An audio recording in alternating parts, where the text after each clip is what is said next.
स्वागत है आपका अपने YouTube चैनल सक्सेस की ऑफिशियल में। आज हम लोग वृत्त से संबंधित कुछ महत्वपूर्ण पॉइंट्स को देखेंगे।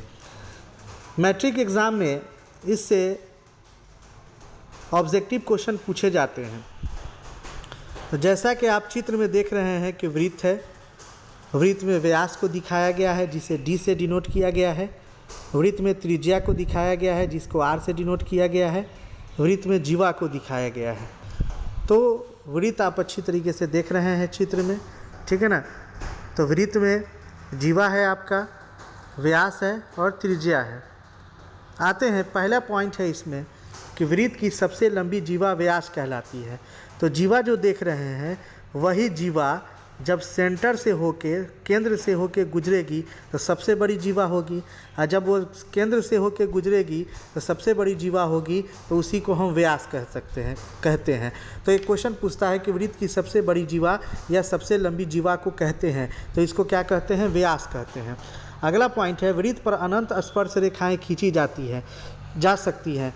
तो वृत्त जो है उससे स्पर्श करके यानी सटा करके उस पर अनंत रेखाएं खींची जा सकती है।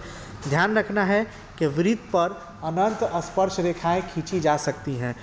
अगला है, किसी बाह्य बिंदु से वृत्त पर केवल 2 स्पर्श रेखाएं खींची जाती है। वही अगर बाह्य बिंदु रहे, वृत्त के बाहर कहीं पे कोई बिंदु दे दे और उससे कहे, तो वृत्त के जो बाह्य बिंदु हैं उससे सिर्फ और सिर्फ 2 स्पर्श रेखाएं खींची जाएंगे। अगर कोई बिंदु दे दिया है बाहर और उससे कह रहा है स्पर्श रेखा खींचने के लिए, तो केवल 2 स्पर्श रेखाएं खींचे जाएंगे। ऐसे अगर सीधे कहे कि वृत्त पर कितनी स्पर्श रेखाएं, तो अनंत होंगी। अगला पॉइंट है, वृत्त के केंद्र पर बना कोण 360 डिग्री का होता है। वृत्त का जो सेंटर होता है, केंद्र होता है, उस पर 360 डिग्री का कोण बनता है। अगला है कि अर्धवृत्त का कोण होता है। तो अर्धवृत्त का जो कोण होता है वो अर्धवृत्त का कोण समकोण होता है। यानी वृत्त है, उसके अर्धवृत्त से जो कोण बनता है उसे वो 90 डिग्री का होता है और वो समकोण होता है।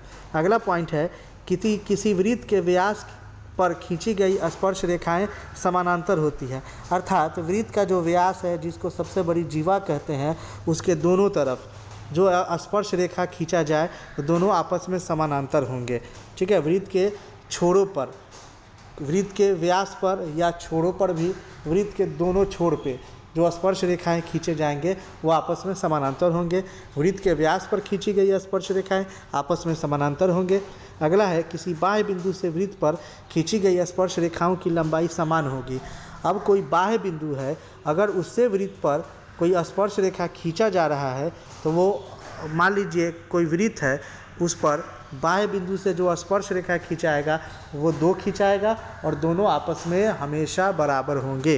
तो पॉइंट है कि वृत्त पर बाह्य बिंदु से जो स्पर्श रेखाएं खींचे जाएंगे दोनों हमेशा क्या होंगे? बराबर होंगे, ठीक है। अगर वीडियो अच्छा लगा हो तो इसे लाइक करें, शेयर करें, ठीक है। मिलते हैं अगले वीडियो में, तब तक के लिए धन्यवाद।